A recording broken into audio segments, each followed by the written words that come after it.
Bonsoir. Ce soir, c'est Mamie qui raconte. L'histoire d'Alizée, la petite fée. Alizée est une petite fée, toujours très occupée, qui prend soin de tous les habitants de la forêt enchantée. Ses journées sont bien remplies car elle fait disparaître tous les soucis de ses amis. On l'appelle à la rescousse à longueur de temps. Alizée, le petit elfe Joseph est tombé. Il s'est fait mal aux pieds. Aussitôt, Alizée se précipite avec sa baguette magique. Elle inspecte le pied et répare l'os cassé. Quelques instants plus tard, une autre voix l'appelle. « Alizée, peux-tu, s'il te plaît, m'aider à trier le courrier ?»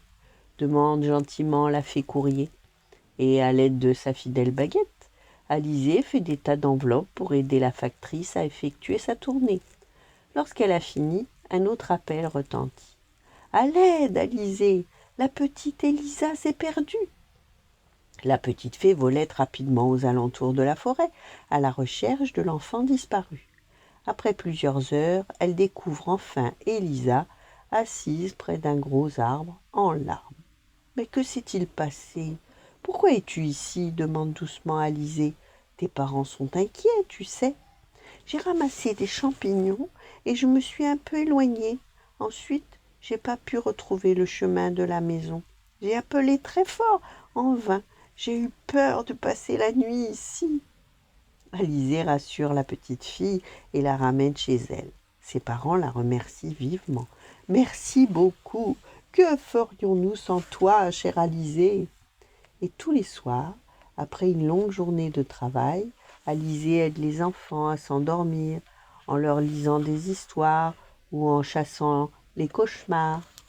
Mais ce matin, Alizée se sent très fatiguée et n'arrive pas à se lever.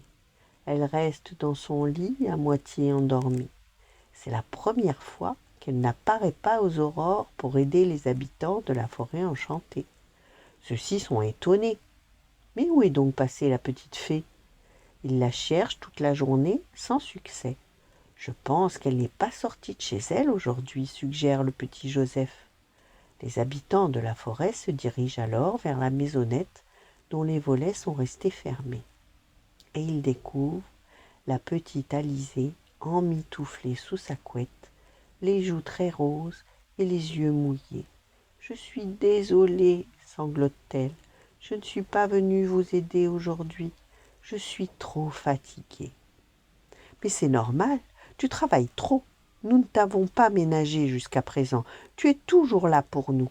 Maintenant, nous allons à notre tour veiller sur toi, » explique la maman d'Élisa.